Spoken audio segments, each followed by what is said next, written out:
मल जल्दी से तिवई अरज लगावेली। उगी उगी आदित्य मल जल्दी से तिवई अरज लगावेली। जलवा बीचे खड़ा होके, जलवा बीचे खड़ा होके रोवे के गोहरावेली।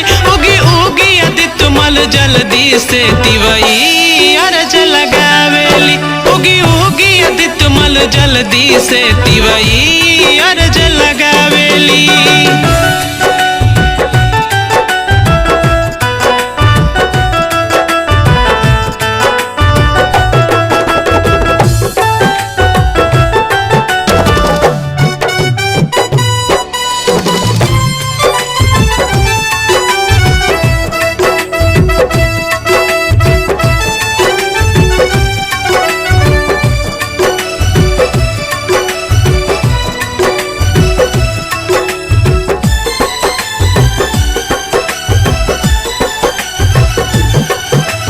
नारियल केला फल अनारस मंगवाइनी बाजार से। छोटी घाट पर बैठल पानी देखी ना भिनुसार से।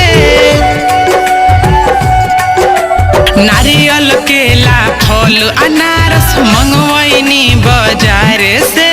छोटी घाट पर बैठल पानी देखी ना भिनुसार से। सिपुल में सब लेके समनवा, सिपुल में सब लेके समनवा रोरे ध्यान लगावेली। उगी उगी आदित्य मल जल्दी से तिवई अरज लगावेली। उगी उगी आदित्य मल जल्दी से तिवई अरज लगावेली।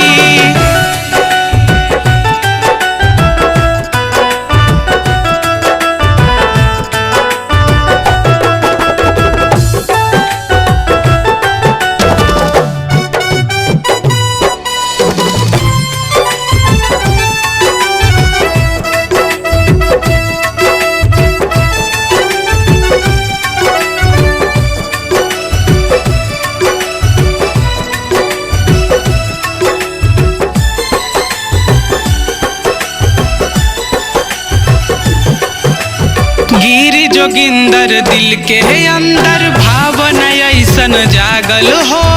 कहर बरतिया छठी मई के मन में श्रद्धा लागल हो। गिरी जोगिंदर दिल के अंदर भावना ऐसन जागल हो। कहर बरतिया छठी मई के मन में श्रद्धा लागल हो।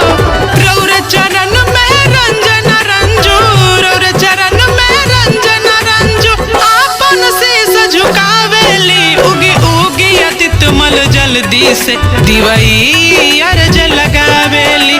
उगी उगी आदित्य मल जल्दी से तिवई अरज लगावेली।